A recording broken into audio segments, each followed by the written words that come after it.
Halo semuanya, perkenalkan nama saya Marta Eni Hulu. Saya dari Universitas Nias, Prodi Manajemen kelas MA6. Pada kesempatan ini, saya menyampaikan pidato tentang pentingnya etika berbahasa. Salam sejahtera bagi kita semua. Terimalah salam saya dalam bahasa daerah kita Nias, Yahobu. Yang saya hormati, Ibu dosen pengampu mata kuliah Bahasa Indonesia, serta teman-teman MA6 yang saya kasihi. Puji dan syukur kita haturkan kepada Tuhan Yang Maha Esa, dimana hingga sampai saat ini tiada henti berkat dan anugerahnya mengalir di dalam kehidupan kita. Izinkan saya untuk menyampaikan sepatah kata tentang pentingnya etika berbahasa. Saya rasa kalimat etika ini bukanlah kata yang asing untuk kita dengar. Nah, etika itu adalah suatu yang sudah muncul dengan sendirinya dalam kehidupan kita bermasyarakat. Misalnya, kalau kita berkomunikasi dengan orang, tentunya perlu kesantunan. Nah, ternyata etika itu berbicara soal kesantunan. Contohnya, kita tidak mungkin masuk di rumah orang tanpa permisi dulu. Kita tahu kesantunan itu perlu supaya kita bisa menghargai orang lain untuk menjaga kedamaian dan keramahan. Etika berbahasa ini antara lain akan mengatur 1. Apa yang harus kita katakan pada waktu dan keadaan tertentu kepada seseorang, partisipan tertentu, berkenaan dengan status sosial dan budaya dalam masyarakat tersebut. 2.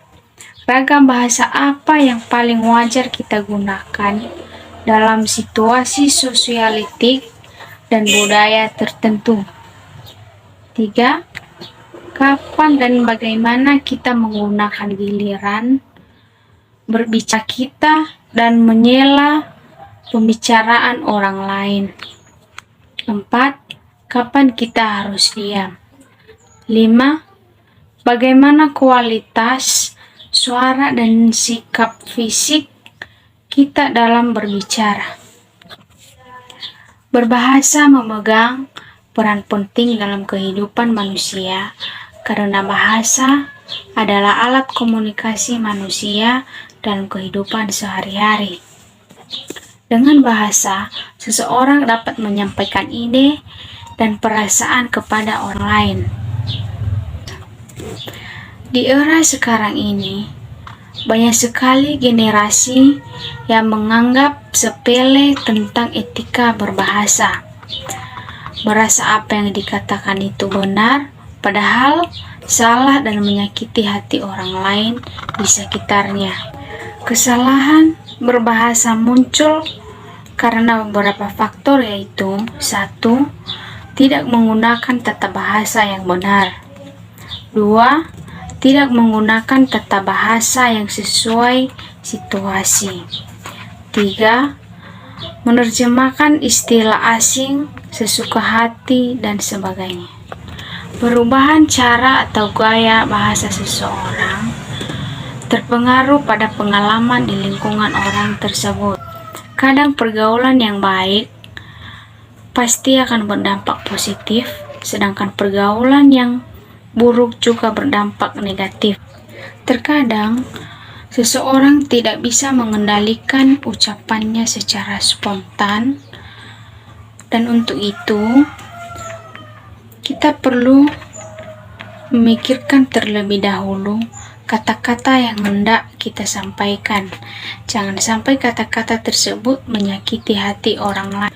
Maka dari itu, tanamkanlah dalam diri etika yang baik agar hubungan antar sesama berlangsung dengan baik. Demikian yang bisa saya sampaikan terkait pentingnya etika berbahasa. Mohon maaf jika terdapat kesalahan kata yang terucap Sekian dan terima kasih ya.